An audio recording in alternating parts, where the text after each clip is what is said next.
दोस्तों नमस्कार। मैं जगन्नाथ गौतम। देश रोजाना यूट्यूब मंच पर आपका स्वागत है। दोस्तों, जब से राहुल गांधी ने देश में भारत जोड़ो यात्राएं की हैं, 2 यात्राएं की हैं, पूरे देश को नापा है और सैकड़ों हजारों नए युवाओं को कांग्रेस से जोड़ा है, नई नीतियां तैयार की हैं, नई गारंटियों का प्रचार किया है। उसी का नतीजा रहा कि कर्नाटक जैसे राज्यों में कांग्रेस सत्ता में पहुंची और भी जगह कई बढ़त बनाई कई राज्यों में। और लोक 2024 लोकसभा चुनावों में कांग्रेस की सीटें लगभग दोगुनी हो गई और इंडिया गठबंधन, जो विपक्षी दलों का गठबंधन है,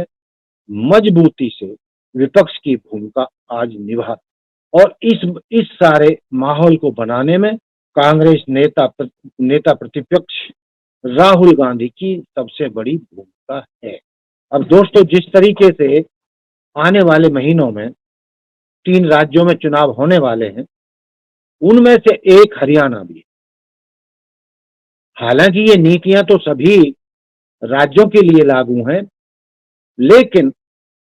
हरियाणा में जिस तरीके से कांग्रेस ने या कांग्रेस हाईकमान ने कांग्रेस को एकजुट करने, कांग्रेस की गुटबाजी को खत्म करने और दल बदल पर पाबंदी लगाने, ऐरा गैरा नत्थु खैरा को के कांग्रेस में प्रवेश को रोकने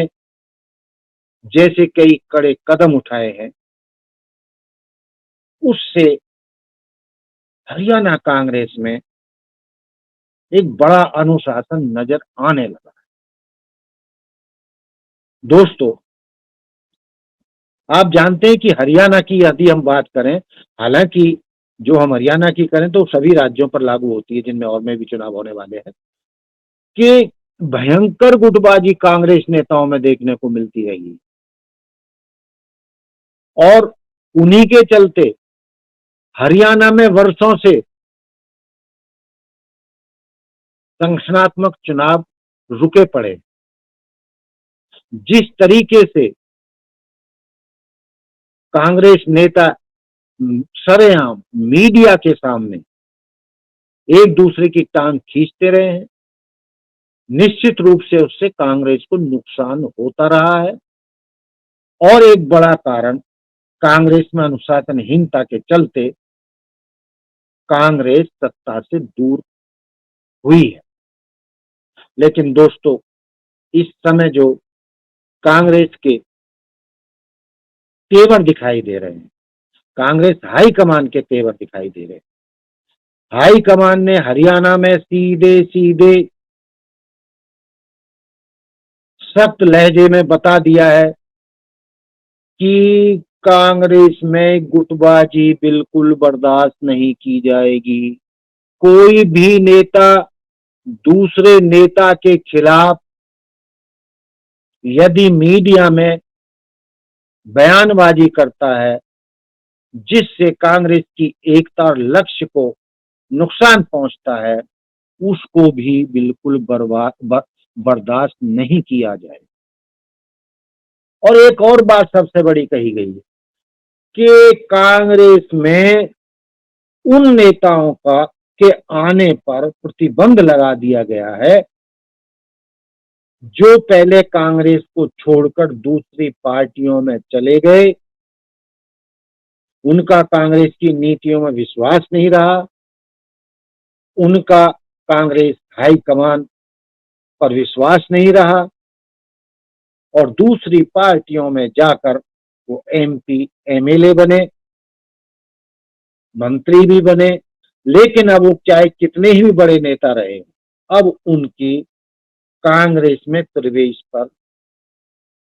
पाबंदी लग गई। मैं उदाहरण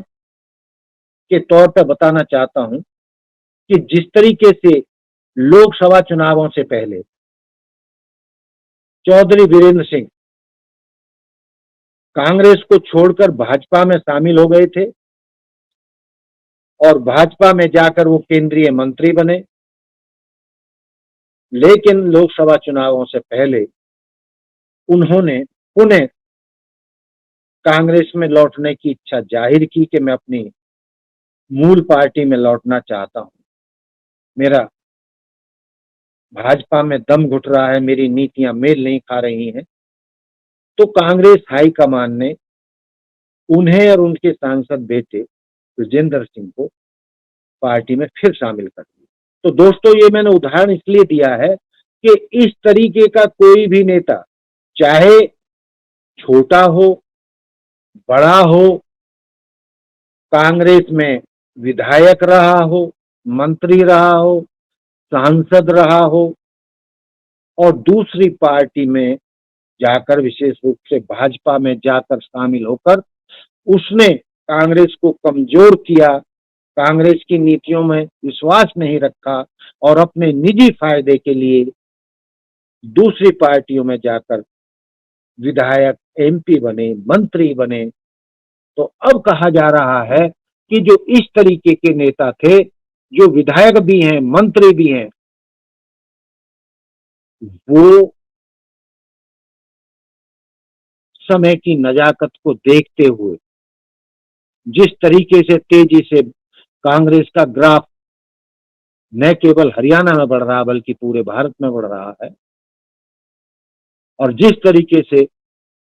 कांग्रेस ने हरियाणा में 5 लोकसभा सीटें जीती हैं, तो हवा के रुख को पहचानते हुए कई दल बदलू कांग्रेसी अब पुनः कांग्रेस में लौटना चाहते, लेकिन कांग्रेस हाईकमान ने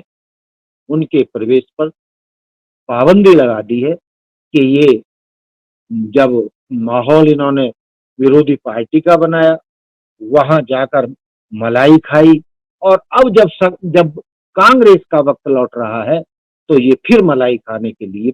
कांग्रेस में लौटना चाहते हैं और ऐसे नेताओं की एक लंबी लिस्ट हरियाणा में बताई जा रही है। लेकिन जो हाईकमान का कहना है कि जो लोग नए हैं या जो आजाद विधायक लड़े हैं, निर्दलीय विधायक रहे हैं, उनका किसी पार्टी से कोई संबंध नहीं रहा, ऐसे नेताओं को कांग्रेस में लिया जा सकता है। और जो उभरते हुए युवा नेता हैं, वो समाज में काम कर रहे हैं, उनके बड़े सामाजिक संगठन हैं, समाज में उनका रुतबा है और समाज को नई दिशा देने के लिए वो संघर्षरत हैं। और ऐसे नेता, ऐसे युवा, ऐसे संगठन के अगुवा यदि कांग्रेस में शामिल होते हैं तो उनको शामिल किया जाएगा। लेकिन जो मूल रूप से जो अंदर से बात निकल कर आ रही है कांग्रेस हाईकमान के, कि अब कांग्रेस में सफाई का दौर चल रहा है और ये भी राहुल गांधी के करीबी नेता कह रहे हैं कि जिस तरीके की कांग्रेस, स्वच्छ कांग्रेस राहुल गांधी चाहते थे, युवाओं की कांग्रेस जो संघर्ष कर सके, ऐसी कांग्रेस चाहते थे। अब इतने संघर्षों के बाद, भारत जोड़ो के यात्रा के बाद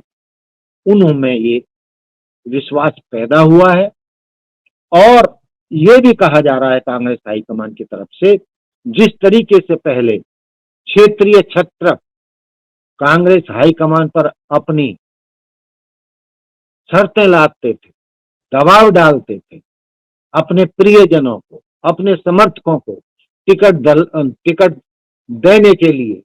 हाईकमान पर दबाव डालते थे और ये भी कहते थे कि यदि हमारी बातें नहीं मानी गई या हमारी इस लिस्ट में जो शामिल लोग हैं उनको टिकट नहीं दिया गया तो उनको भी साफ कह दिया गया है, समझा दिया गया है कि जो भी बड़े से बड़ा छत्रप है, छोटा छत्रप है या बड़ा छत्रप है, जो कांग्रेस को, हाईकमान को ब्लैकमेल करेगा, जिसकी कांग्रेस में की नीतियों में आस्था नहीं है और जो सिर्फ कुर्सी की सत्ता की लड़ाई में शामिल हैं, उनका प्रदेश की जनता से या देश की जनता की भलाई में कोई योगदान नहीं है या नहीं करना चाहते हैं, बल्कि अपने परिवार की राजनीति करना चाहते हैं, बल्कि अपने समर्थकों को सत्ता में लाना चाहते हैं। और जो वर्षों से दूसरे युवा या कांग्रेसी कांग्रेस को आगे बढ़ाने के लिए संघर्ष कर रहे हैं, अपना योगदान दे रहे हैं, उन्हें आगे नहीं आना देना चाहते हैं, तो ऐसे छत्रपों को भी आगाह कर दिया गया कि आप कल पार्टी छोड़कर जाना चाहते हैं तो आज ही चले जाएं, आपकी कोई जरूरत नहीं। जो हाई कमान फैसले लेगा, जो नए लोगों को जोड़ना चाहेगा, नए लोगों को टिकट देना चाहेगा, जो कांग्रेस का फैसला होगा, जो स्थानीय नेताओं का फैसला होगा, जो स्थानीय जिले के और राज्य के जो पैनल बनेंगे, उनके तहत जो फैसला होगा, जो लोकप्रिय उम्मीदवार होंगे, जो संघर्षरत होंगे, केवल उन्हीं को टिकट दिया जाएगा। और इस बार छत्रपों के चहेते या उनके परिवारजनों में टिकटों की बंदरबांट नहीं होगी। एक नई कांग्रेस है, ये राहुल की कांग्रेस है और यहाँ जो नियम हैं अब बदल दिए गए हैं और इन्हीं इन्हीं के चलते, इन्हीं नए फैसलों के चलते माना जा रहा है कि कांग्रेस में जो सफाई हो रही है, कांग्रेस से जो गुटबंदी खत्म की जा रही है और छत्रपों का दबाव जो खत्म किया जा रहा है, उसी के चलते नई कांग्रेस बनेगी और कांग्रेस में बड़ी संख्या में नए लोगों को टिकट दिए जाएंगे। और हाईकमान का मानना है ये जो नए लोग आएंगे, जिनकी समाज में पैठ है, जिनके पीछे लोग हैं, जिनके पीछे बहुत बड़े कार्यकर्ता हैं, जिनको पसंद किया जाता है, हरियाणा के विधानसभा चुनावों में 90 की 90 सीटों में जिताऊ नए और मेहनती संघर्ष युवाओं को ही टिकट मिलेगा। और जो हाईकमान के आदेशों का, निर्देशों का पालन नहीं करेगा, चाहे वो कितना ही बड़ा नेता हो, छत्रप हो, उसको कांग्रेस छोड़कर जाना ही होगा और कोई रास्ता बचा नहीं है। क्योंकि कांग्रेस हाईकमान ने और समूची कांग्रेस ने ऐसे छत्रपों के कारण, ऐसे दल बदलुओं के कारण, ऐसे स्वार्थी नेताओं के कारण बहुत नुकसान झेला है। लेकिन अब कांग्रेस या हाईकमान ये सब बर्दाश्त करने के लिए तैयार नहीं है और इसका लब्बो लुभाव ये है कि अब हरियाणा के विधानसभा चुनावों में दल बदलू कांग्रेस नेताओं के लिए ताले लग चुके हैं, दरवाजे बंद हो चुके हैं, उनके लिए कोई जगह नहीं है। तो दोस्तों, ये था मेरा आज का मुद्दा कि किस तरीके से कांग्रेस हाईकमान ने कांग्रेस में सुधार के लिए, एक नई अनुशासित पार्टी बनाने के लिए और सबको सम्मान दिलाने के लिए और अन्य लोगों को भी टिकट मिल सकें, उनकी भी भागीदारी राजनीति में हो और कुछ परिवार ही हमेशा सत्ता पर काबिज ना रहें, इस तरीके के जो फैसले लिए हैं कांग्रेस में, इस इन फैसलों को लेकर बहुत उत्साह है और माना जा रहा है कि जिस तरीके से अनुशासनहीनता को खत्म किया जा रहा है, सख्त फैसले लिए गए हैं, कांग्रेस आने वाले चुनावों में बेहतरीन प्रदर्शन करेगी और सत्ता में लौटना अब कांग्रेस का तय है। तो दोस्तों, देखते हैं जो कांग्रेस हाईकमान ने जो फैसले लिए हैं और उन पर कितना अमल होता है और कांग्रेस को कैसे जिताऊ पार्टी हरियाणा में बनाया जाता है। लेकिन साथ ही में एक बात और भूल गया कहना कि कांग्रेस हाईकमान के कुछ करीबी नेताओं ने ये भी दावा किया है कि चुनावों से पहले पहले संगठनात्मक चुनाव करा दिए जाएंगे, सभी जिलों के पदाधिकारी, जिला अध्यक्ष और अन्य जितने भी पदाधिकारी हैं उनकी नियुक्तियां हो जाएंगी और बहुत मजबूती से इस बार कांग्रेस हरियाणा में चुनाव लड़ेगी और चुनाव जीतेगी। तो दोस्तों, ये था मेरा आज का मुद्दा कि किस तरीके से कांग्रेस हाईकमान सख्त हुआ है और उसने हरियाणा में कांग्रेस को जिताने के लिए कमर कस ली है। तो दोस्तों, देखते रहिए देश रोजाना। मिलते हैं फिर कल एक नए मुद्दे के साथ नए एपिसोड में। जय हिंद, जय भारत, जय संविधान, नमस्कार। हमारे साथ जुड़े रहने के लिए देखते रहिए देश रोजाना का YouTube चैनल सब्सक्राइब कीजिए। साथ ही देश रोजाना की खबरें सबसे पहले देखने के लिए प्रेस कीजिए बेल आइकन।